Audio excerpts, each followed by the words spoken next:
The peak of man-hours in the United States occurred in 1920, and since then the monetary system has endured instability because of the discrepancy between production and man-hours. The ever-widening gap between production and man-hours indicates that the easier it is for us to produce more, the harder it becomes to distribute. The reason for this anomaly is that there is a close relationship between total man-hours worked and purchasing power. Most of us receive our income from time on the job in the form of wages or salaries, and declining man-hours usually means declining purchasing power. Isn't it ironic that as we increase our ability to produce, we suffer a diminishing ability to consume? This is what happens in the monetary system. The basic problem today is not balancing the budget, but balancing our newfound global resource management capability with global consumption. The rules of the monetary system prevent us from doing just that. Distribution is carried on by a series of exchanges based on scarcity values that no longer truly exist, and money is used to make these exchanges. Money is a species of debt, and we try to balance production with consumption by creating even more debt. This does not work. The reason is because there is little relationship between the creation of debt and anything in the real physical world. Debt nor money is a real resource we need to live. It's a contrived human creation that is no longer valid in today's advancing world. The man-hour curve is a physical phenomenon, whereas the growth of debt is an abstraction.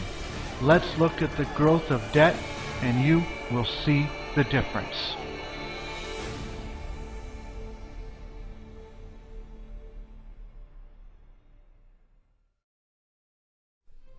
This chart represents total debt in the United States, all debt public and private. From 1860 to the end of World War I, debt was low and growth was slow. Then, after the armistice in 1918, debt moved up rapidly. This was a period called the Roaring Twenties.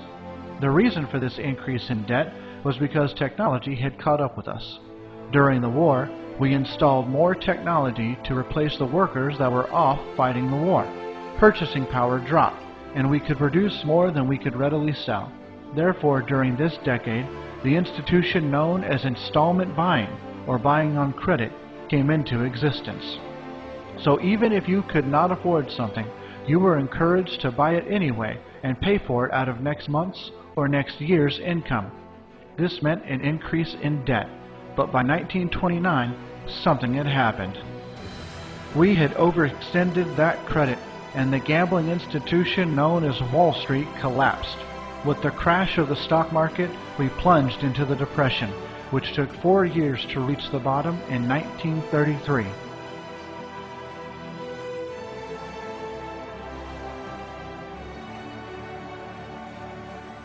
Now the government stepped in because it had to.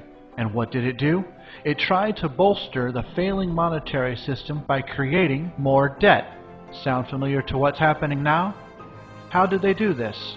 They began the practice of spending more money than they took in taxes, which is called deficit spending.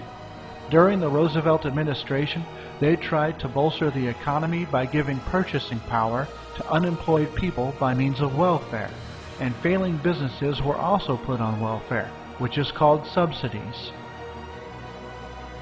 One could say that the monetary system went in a hock in 1933, and the federal government has been on a deficit spending binge ever since. Now this infusion of government funds falsely stimulated business, and debt started upwards again. Now at this point, 1941, something else happened. There was another reprieve for the failing system called World War II. That provided a reason to put all the unemployed people back on the job or into the armed forces. We ran the factories wide open, turned out a tremendous amount of goods, shipped them overseas, and blew them up.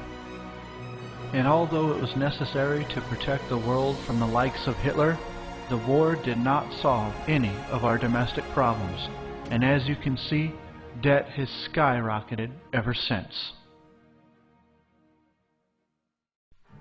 In spite of the hardships of the Depression and the heartbreaks of the war, the monetary system did not come to a complete stop.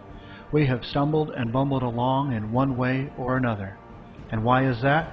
We have kept the failing system from complete collapse by various and devious ways. We have maintained scarcity artificially. Back during the Depression, when there were so many people without jobs and their families were hungry, we had tremendous surpluses of food stored around the country. Was it given to the people?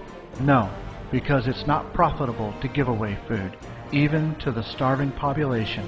Back in the early 30s, we began the practice of destroying crops or killing off livestock in order to validate the monetary system. We're still doing this today, but more covertly.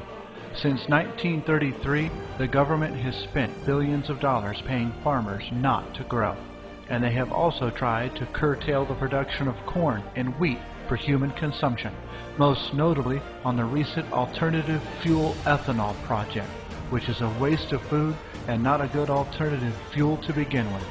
In the monetary system, when food becomes too plentiful, we limit it.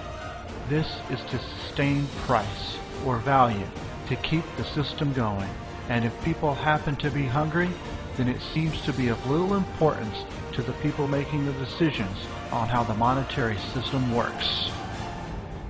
Industry uses different tactics. They operate on a low load factor, meaning they only run 1 or 2 shifts or shut down completely, even though they have the capability to run 24/7, 365 to produce necessary products. Then there's the more wasteful practice of turning out shoddy merchandise. These inferior products that break down or wear out in short periods of time are created to ensure high turnover. If a company could make something that lasted 100 years, and we do have the materials and technology to do that, they wouldn't do it, because how would they sell the next version? To make more profit.